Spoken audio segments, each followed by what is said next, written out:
Hey there, Fourth Trimester listeners. Our program today is proudly sponsored by Family Album, your secure haven for sharing baby photos and videos. Head over to the App Store today, search Family Album, one word, download the app, and start creating a legacy of love, one photo at a time.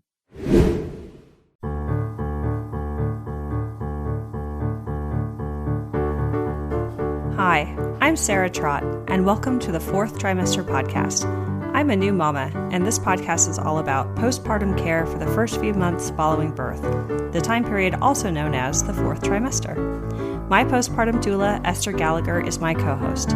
She's a mother, grandmother, perinatal educator, birth and postpartum care provider. Fourth trimester care, our topic, is about the practical, emotional, and social support parents and baby require. And importantly, it helps set the tone for the continuing journey of parenting.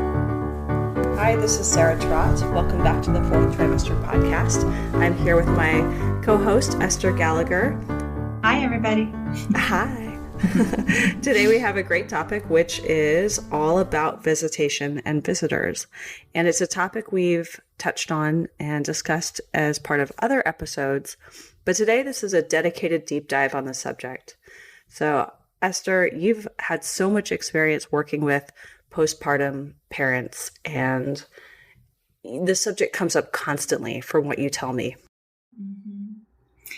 Yes, it does. And, when I'm fortunate enough to be working with clients who I'll be both their birth doula and their postpartum doula, we usually have an opportunity to speak about what's it going to look like when you're postpartum and who's going to visit and why and how and what they need to maybe know to make good decisions around that. But I do find that it's an interesting situation when I'm on the other side, not having worked with clients prenatally. And it's always interesting whether or not, but when I'm working with them just for postpartum care, often these questions are coming up in the first 2 weeks, and or situations are arising that are either quite lovely or, to be brutally honest, very, very stressful for new parents when visitors arrive and really just either don't understand or don't want to understand how vulnerable new parents are on every level. So I thought it's time for us to just do that little deep dive. And I want to reiterate something from past episodes and say that while I will be speaking using the term breastfeeding parents specifically, I am not emotionally excluding any parent. Okay. I think that, as I've said in the past, the metaphors of how we care for our children are deep and abiding. And while I do have the tendency to focus on the physiology of breastfeeding and the hormone changes and all of the things that are happening simultaneously, there is always so much going on when there is a new family member in the home. And there's quite a lot of adjustment that has to happen. And it's always lovely if people can be very, very respectful of that reality. And I'm hoping this podcast episode will address not only the why, but perhaps a little bit of the how. Sarah is going to jump in with questions. And so we'll just get started. So I want to say that, when there's a new baby in the house, everything's disrupted. Sleep is disrupted. Eating is disrupted. Self-care, brushing your teeth, going to the toilet, brushing your hair, like all of the daily routines are disrupted as you are responding to somebody whose needs are 24/7 and broken up in very, very short increments, whether that's eating or sleeping, relative to their developmental state. So it's sometimes difficult for people who haven't been pregnant and or haven't been going through the adoption process where everything is on somebody else's time frame to walk into your home and be sensitive to that very fundamental fact that you are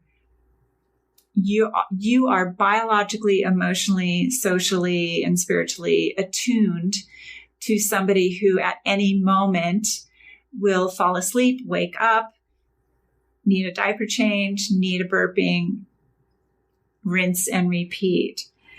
And that doesn't seem like such a big deal. Oh, people show up, we visit, it's no big deal. I have to take care of the baby.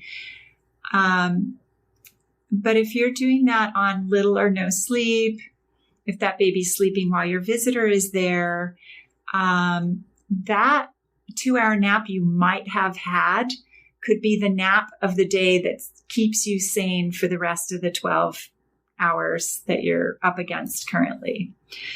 So I think that I'm going to just kind of go through my little list of things that it would be really, really lovely if our listeners, particularly those who don't have babies, could really think about and really, really take into consideration and wrap your minds and hearts around before you decide that it's important for you to visit somebody with a brand new baby. So at the top of my list is that parents with new babies, especially in the first 3 months, and all the more especially in the first 6 weeks, because babies are not in any kind of rhythm or routine yet, that parents really must sleep when the baby sleeps. If they're not sleeping when the baby sleeps, they cannot possibly accrue enough restorative sleep, enough rest that will help their wounds heal, their minds stabilize, their cardiovascular system come into a healthy place. I mean, all of the things that have to happen physiologically when you're healing and recovering from giving birth have to now happen in small increments. Nobody says, hey, go sleep for 12 hours. It'll be okay. And that's especially true if you're a breastfeeding mother. There's no way your body's going to let that happen. Your breast will be waking you up to feed that baby, whether or not the baby's awake sometimes. So sleep is critical, and parents need to sleep when babies are sleeping. So if you're not somebody who can show up, go in the kitchen, prepare the food that you've brought over, feed those parents while their baby is awake breastfeeding, and notice, oh, the baby's asleep now. Maybe it's time for the parents to go lie down.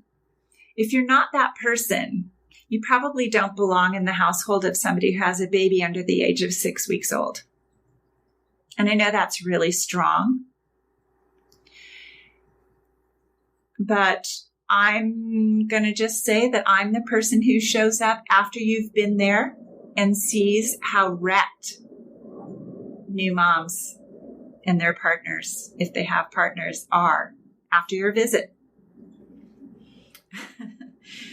A corollary of this is that new parents cannot entertain. So if you show up thinking that they're going to make you lunch and boil the water for your tea and sit for 3 hours and hear all about your life, and what's going on and discuss the terrible news, political, social, and otherwise, then you really do not understand what is going on for parents with babies under the age of 6 weeks, let alone 3 months. Well, Esther, I mean, we've been dying to see this baby. We've been so excited. We threw a baby shower. We love the baby. How else is the parent going to know that we love them if we don't show up? Well, there's lots of ways they could know that. That's a brilliant question. And I'm gonna start with the hard news, which is just because you love the baby, you are not entitled to a visit. Okay? There are lots of ways to communicate your love. You can write a card. You can send an email. You can send the gift of food. You can help pay for the postpartum doula. You can ask politely in a non-obtrusive way, what are the ways that you think would be really helpful to you right now while you're healing and recovering and learning about your new baby? You can think about how patient you might want to be and communicate how patient you're willing to be between now and whenever those parents determine that, in fact, they are ready and able to have a visit. And you can respect whatever boundaries those parents have expressed in terms of that. We're not ready. We need 2 to 6 weeks to integrate these big changes we're going through. We love you. We're looking forward to seeing you, but we need some space around ourselves to heal and recover. So let's say I'm mom and I thought about this beforehand and I told my friends, I'll probably need some downtime. I've been thinking about it. I'll let you know when I'm ready. Mm-hmm. But I'm so excited to show off my baby. Don't I need to just buck up and make it work and warm some hors d'oeuvres and open the champagne and show off my perfect baby? Well, that's so lovely because, of course, parents very much are so, excited and proud most of the time and really right out of the gate can make some big mistakes about all that because they feel so good on day 2 that they say to people, oh my gosh, we can't wait. And then by day 5, when they've invited friends over, they're a little bit of a train wreck and they really can't handle it, right? I mean, you probably remember the changes, right, Sarah? Like the first couple days postpartum, you were sort of surprised how great you felt. I know I was. and this is a long time ago. I remember this 40 years ago. Well, I slept so great that first day. That was fantastic. Wow. Right? And my baby just slept so well. Yeah. Yes. But things are changing so dramatically from day to day that any plans that we make today really, really could be subject, hopefully, to veto on the day that we planned them for. And so that's another approach, right? That's something to keep in your back pocket. You can say to people, hey, we're thinking we'd like to have you over. And we're thinking that, Thursday afternoon at 2:00 would be good. We know that, things can change quickly with a baby and we can't promise a visit that will last even an hour.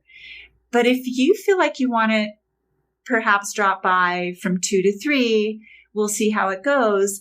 And I just want to warn you, based on the advice of my postpartum doula, that it may be that within the hour of seeing you, as last minute, as half an hour or so, we may have to call and say, we just can't do it. We just cannot do it today. So if you have those kinds of friends and family, let's hope you do, that can hear that and understand that you know something about your experience, then you're kind of good to go, right? I think all of this, the best thing about all of this would be if people can retain kind of imminent flexibility around these questions, and not make any solid plans. I mean, the problems that new parents run into again and again and again, because we live in this long distance neo-local society, is they tell their parents they're pregnant and what their due date is, and their parents have already bought the plane ticket and don't want to change it for some reason, right?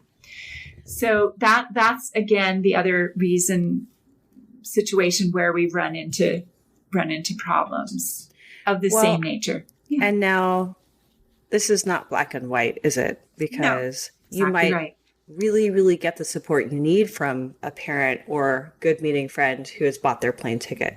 So how do we, what are the signs or signals of when it's a good thing versus a less good thing?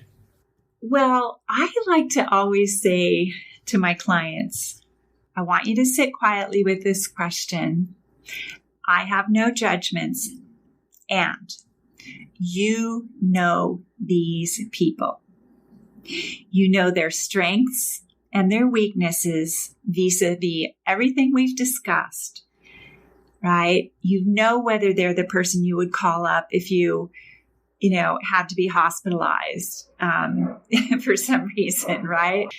So when I'm working prenatally with couples, I ask them to sit quietly with themselves and each other, if they have each other, and ask themselves, really without any form of denial, without the love you have for these people getting in the way, so to speak.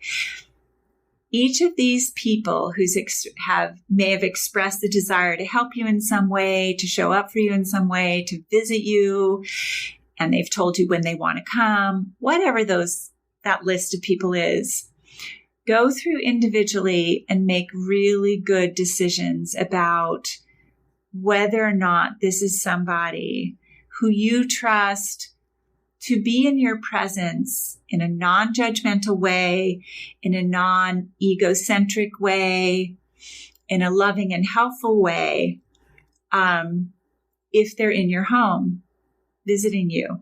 Are they somebody that you can say, gee, I'm tired now, the baby's sleeping, I'm going to go take a rest, I can't talk any longer, that person can go entertain themselves outside your home and either return at an appropriate time or spend the rest of the day. How does that sound, Sarah? Like just remembering to stop and not just have to say yes to everybody. And then the second part of that would be think about how you can communicate to people in advance about things like the kind of bandwidth you're having. So I kind of went over that earlier, but you can sort of set the stage, plant the seed, so to speak, and say things like, when we're ready for visitors, short, helpful visits are going to be what we can integrate. And then you tell people, everybody gets the same message. It's one email sent to everybody, right? So there's no unfairness. We're not directing one set of people one way and another set of people another way. But grocery shopping, laundry, meal and snack preparation, baby care in the form of diaper changes and burping, while you have a chance to use the bathroom yourself. So these are simple tasks.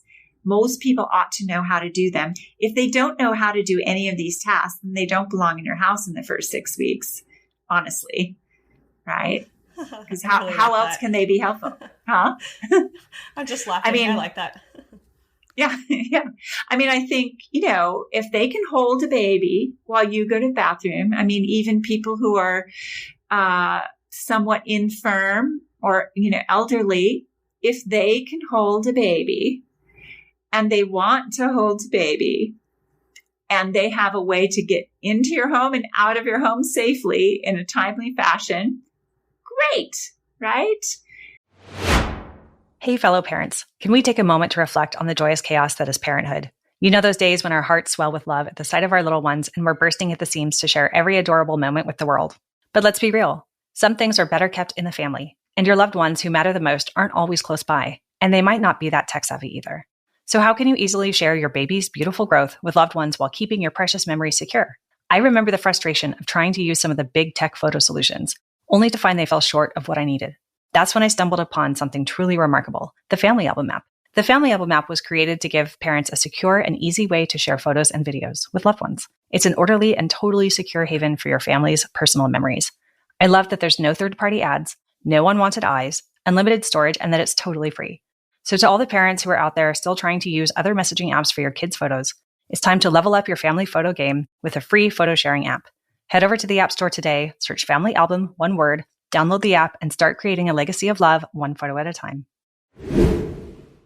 And I think, I think just having a realistic idea of what people are capable of, and frankly, what they're not capable of. If they're not capable of not telling their terrible story of birth and postpartum to you when you're in the thick of your own story, which may or may not be terrible, if they are not capable of some containment, you might think twice about whether you're ready for them when you're in that very, very emotionally vulnerable state of the first 6 weeks postpartum. Now, the other approach, Sarah, by way of answering that desire of everybody who says, when can we come see the baby? Mm-hmm. I think the planes are approaching. Hold on. Yep.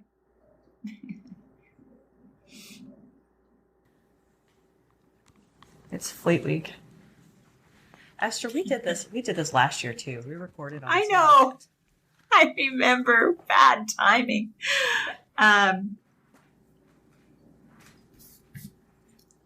So another bit of advice I've given to some parents, which has worked for some parents, but been mildly disastrous for others, is the idea that you're going to wait for a month or two, and then you're going to have a 2-hour potluck, and everybody gets to come, and everybody brings food, and you'll have some non-parental adult who is the host.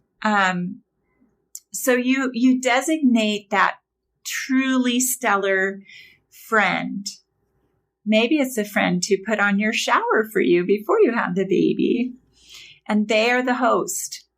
And that way you can leave. You can go upstairs to your own bedroom if that's a good place for you to take a break and get a nap while people are partying. Or you show up for an hour, eat other people's potluck offerings, and then you go before other people leave, and they can party and you can get out of there. Because your actual physical bandwidth for something like this is going to be very short. But this way, everyone who isn't sick can show up in one place, say hello to you, see your gorgeous baby, give you well wishes, have a meal with you, and then you're off the hook. Everyone's gotten the thing they say they wanted. I love that idea of having a gathering. Everyone comes. It's exactly the time you need. You know it's when baby's going to be awake, ideally. And it's a great event to eat. Yeah. And it's limited, right? It's clearly boundaried by what mom can do, right? Mm-hmm. If she has to show up a little late, nobody's going to get hurt. If she has to leave a little early, nobody's going to be hurt, right? Now that we've sort of hit some of the how-tos, I'm going to circle around to the whys. And I'm going to start by saying this, and that's that parents in the first 3 months are in such a state of physiological, social, emotional, and spiritual transition. And that's an energetic process. It can become exhausting for some very quickly. And what can be exacerbating of that is when the attention and energy is drawn away from them in this project to something that they really don't have the energy for, which is pretty much everything in my many years of observation. And this is why I say again and again that to new parents and about new parents that you don't owe anyone your birth story, that each time you tell your birth story, if it is not a moment of joy and empowerment, that you are not obligated to revisit things about your experience with people other than those people who you wish to, just because you went through it. That can become traumatizing and re-traumatizing. And that you should not be put in the position to have to manage others at all. It's all you have the bandwidth for to get from one meal to the next, one sleep to the next, one toilet break to the next, and have the time to just enjoy being in the presence of your new person and your family. So, really, I just encourage new parents to make a lot of spaciousness around themselves. The reality in our culture, as Sarah, you'll remember, is that, if you haven't had a home birth, you're going to be expected to leave your home to go to a pediatrician's visit. You're going to be expected to leave your home to go to, obstetrical follow-up visit. Maybe not until 6 weeks, but you might not be ready at 6 weeks. You're going to be asked to take care of yourself at the speed and on the timeline and schedule of others in the American medical system. That's already too much.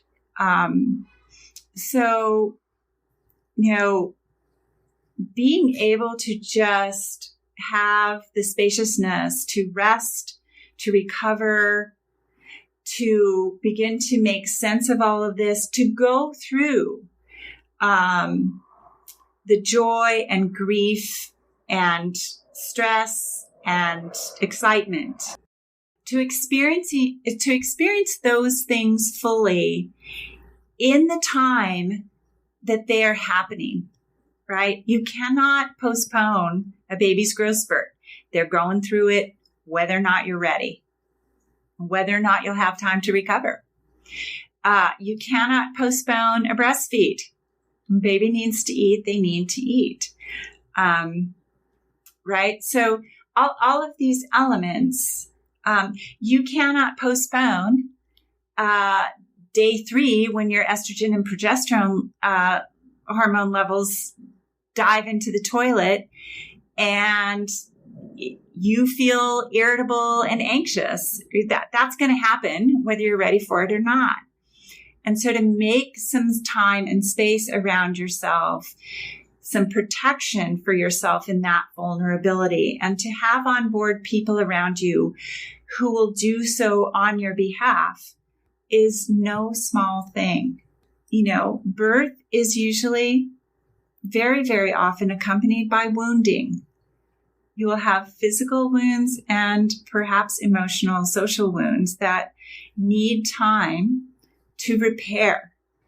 You can't postpone that. Your body's going to do the best it can with all of this. You need time to integrate the changes that breastfeeding is going to create for you. So all of these things just need a nice, big, soft nest around the mother and the family when they are happening. And as you know from listening to this podcast, listeners, that I am somebody who thinks that the message that moms should just buck up and push through is unkind, uncompassionate, and potentially very, very dangerous for new moms, physiologically, mental health-wise, and certainly emotionally.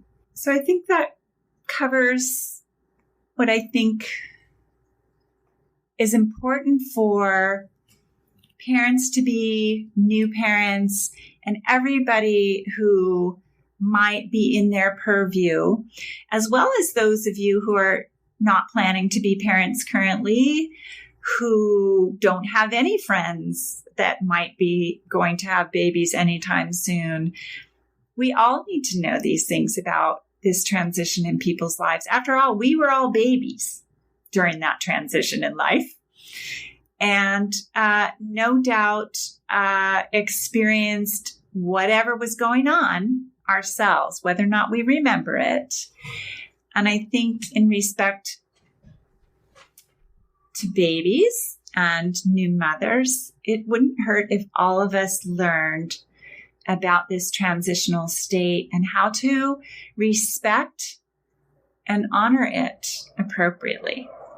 Thank you so much for sharing your wisdom, Esther. As always, we've learned so much from you about this topic. In particular, I would love to follow up with you on this subject as it relates to outside help for the family, because I think these topics can be confusing and overlap, right? Yes. You're setting boundaries and protecting the new parent and the baby experience for what's best for rest and recovery and bonding and self-identity and all of these major topics right out the gate.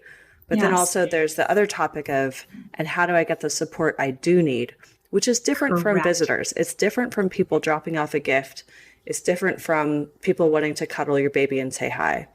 So let's talk about that next time. I think it's a great subject.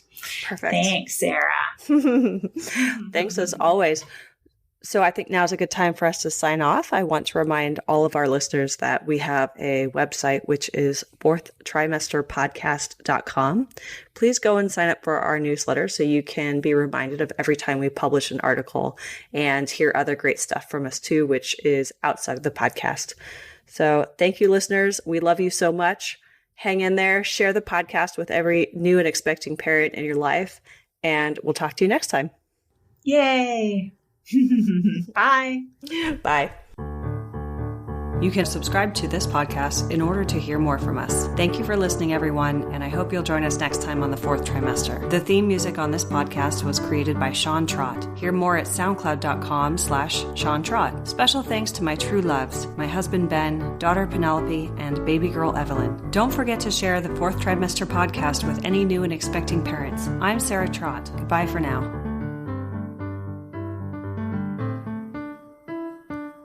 Hello again, bicycle man. I know you're doing all that you can. I wrote the song, simple and true.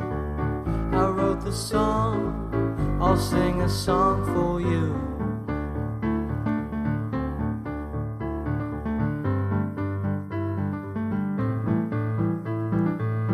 You got your wheels, you got your gears. You ride around town without any fear.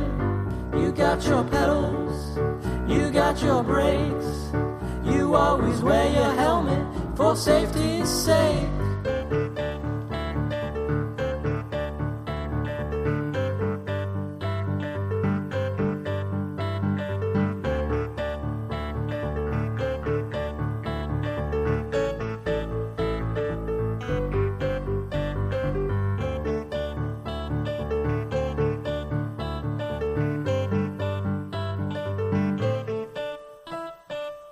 Hello again, bicycle man. I know you're doing all that you can. I wrote the song, simple and true. I wrote the song, I sing a song for you.